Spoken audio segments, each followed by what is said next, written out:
নমস্কার, আমি cooking blog page থেকে সকলকে আমন্ত্রণ জানাচ্ছি আজকের রেসিপি চীনা হাঁসের মাংস রান্নার রেসিপিটি সম্পূর্ণ দেখার অনুরোধ রইল। তো চলুন দেরি না করে রেসিপিটি শুরু করা যাক।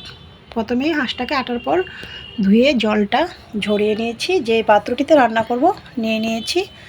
একে একে সব কয়টা উপকরণ দিয়ে হাতের সাহায্যে ম্যারিনেট করে নেব। প্রথমে আমি দিয়ে দিয়েছি স্বাদ মতো লবণ, তারপর দিয়ে দিয়েছি পরিমাণ মতো পেঁয়াজ বাটা, রসুন বাটা, আদা বাটা, পেঁয়াজ বেরেস্তা,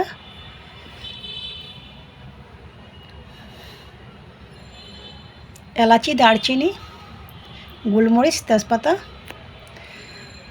পরিমাণ মতো হলুদ গুঁড়া, স্বাদ মতো লঙ্কার গুঁড়া,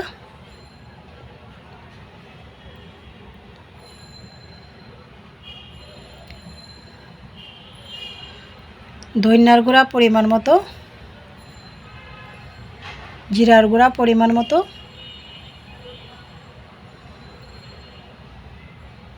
অল্প পরিমাণে শাহি জিরা গুঁড়া,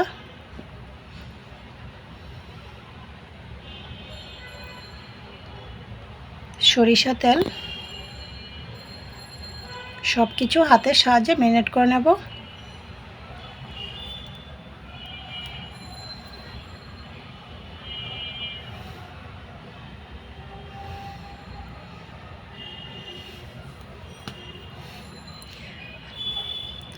পেঁয়াজ বেরেস্তা ভাজা তেলটাও দিয়ে দিয়েছি। তো মাংস ম্যারিনেট করা হয়ে গিয়েছে। এ পর্যায়ে চলে আসছি রান্নায়। চুলা অন করে মাংস বসিয়ে দিয়েছি। নাড়াচাড়া করে ভালো মতো কষিয়ে নেব। ঢাকনা দিয়ে দিয়েছি। ফিরে আসছি খানিকক্ষণ পর। দিয়ে দিয়েছি স্বাদ মতো কাঁচা লঙ্কা।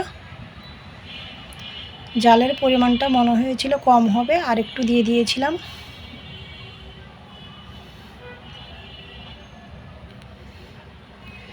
আস্ত 2টি রসুন দিয়েছি। নাড়াচাড়া করে আবারও ঢাকনা দিয়ে দিয়েছিলাম। ফিরে আসছি কয়েক মিনিট পর। খানিকক্ষণ পর ঢাকনা নামিয়ে নাড়াচাড়া করে নিয়েছি। মাংস কষানো হয়ে গিয়েছে। এই পর্যায়ে আমি দিয়ে দিয়েছি বয়েল করে রাখা জল।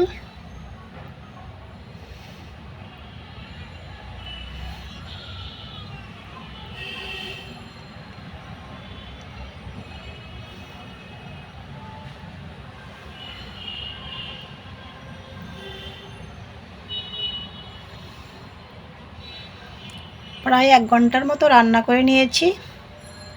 তো রেডি হয়ে গিয়েছে আমার মাংস রান্নার রেসিপিটি ভালো লাগলে আমার ফেসবুক পেজটা ফলো, ইউটিউব চ্যানেলটা সাবস্ক্রাইব করুন, সাথেই থাকুন।